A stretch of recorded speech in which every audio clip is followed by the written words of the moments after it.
এই 4 মাহত যে মানে যিমান পাৰে চৰকাৰী ধনৰ ব্যয় কৰি মানে শাসকীয় পক্ষই ফায়দা উঠাবলৈ চাব আৰু এই ক্ষেত্ৰত তেওঁলোকক ইলেকশ্যন কমিশনে নিশ্চিতভাৱে সহায় কৰিব। এতিয়া যোৱাকালি যিখন আনিলে ভাৰতীয় ন্যায় সংহিতাত ইতিমধ্যে বহু বিবাহৰ বিৰুদ্ধে আইনী ব্যৱস্থা আছে, 7 বছৰৰ কাৰাদণ্ড আছে। তেনে ক্ষেত্ৰত কেন্দ্ৰীয় আইনখন অসমত বলবৎ হ'বই। সেই ক্ষেত্ৰত আকৌ অসমৰ মুখ্যমন্ত্ৰীয়ে নতুনকৈ এখন বিধেয়ক আনি পেলাই যে কোনেও নকৰা কামটো তেওঁ কৰিলে, এনেকৈ নিজে নিজৰ পিঠিত থপথপোৱা ব্যৱস্থা এটা কৰিব বিচাৰিলে। অনুৰূপ ধৰণেৰে এনেকুৱা নহয় যে অসমত চাহ জনজাতিৰ মানুহবিলাকে অকল বাগানৰ লাইনতে সোমাই আছে।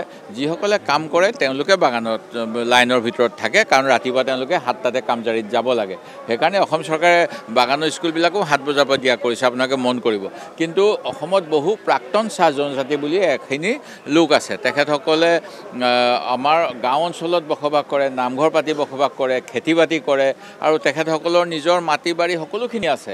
ঘৰ বনাবলৈ মাটি আছে, খেতি পথাৰ আছে আৰু তেওঁলোকে কেনেকৈ পাইছে এইখিনি? তেওঁলোকে চৰকাৰে যেতিয়া ভূমি সমিতিত মানে লেণ্ড এডভাইজৰী কমিটিত মাটি দিয়ে, মহকুমা ভূমি উপদেষ্টা সমিতিত প্ৰস্তাৱ আহে, আমি অনুমোদন কৰোঁ, সেই অনুসৰি তেওঁলোকে মাটি পাইছে। সেই গতিকে এইটো এটা নতুন কথা নহয় যেনেধৰণে মানে ঢাক ঢোল পিটিব বচৰা হৈছে।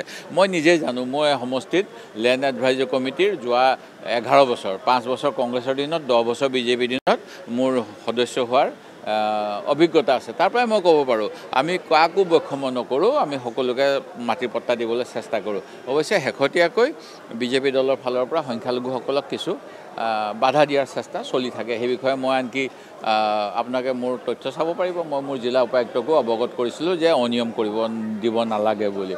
আৰু অনুৰূপ ধৰণেৰে আজি এটা হুলস্থুল কৰিছে যেন চাহ জনজাতিৰ দৰে চৰ অঞ্চলৰ মানুহক পট্টা দিয়া নাই। কিন্তু প্ৰকৃততে চৰ অঞ্চলৰ মানুহকো পট্টা দিয়া হৈছে আৰু পট্টা দিয়াত অন্য এটা অসুবিধা আছে, তেওঁলোকে পট্টা পোৱাৰ পিছতো খহনীয়াই মাটিবিলাক নাইকিয়া কৰি দিয়ে, হাতত কাগজখন লৈ থাকে। সেই গতিকে তেনেকুৱা ধৰণৰ অসুবিধা বহুত আছে। তথাপিতো যেতিয়াই ভাল কাম কৰিব নিশ্চয় আমি সেইটো ৰাজনীতিৰ ঊৰ্ধত থাকি সমৰ্থন কৰিম। কিন্তু তাৰ পৰা যদি ৰাজনীতি কৰিব বিচাৰে, পূৰ্বৰ চৰকাৰবিলাকক বদনাম দিয়ে, তাক সহ্য কৰা নহয়। এনেকুৱা ধৰণৰ পদক্ষেপসমূহে 26লৈকে আপোনালোক বিপদত নেপেলাব? বিপদৰ কি, মই ভাবোঁ যে ৰাইজে ইমান আৰু মানে এনেকুৱা নহয় যে ৰাইজে বুজি নাপাব যে কোনে কি কৰি আছে। পাব্লিক চব কুছ জানতা হে বুলি এটা কথা আছে। পাব্লিকে সকলো বুজি পায়, সকলো জানে।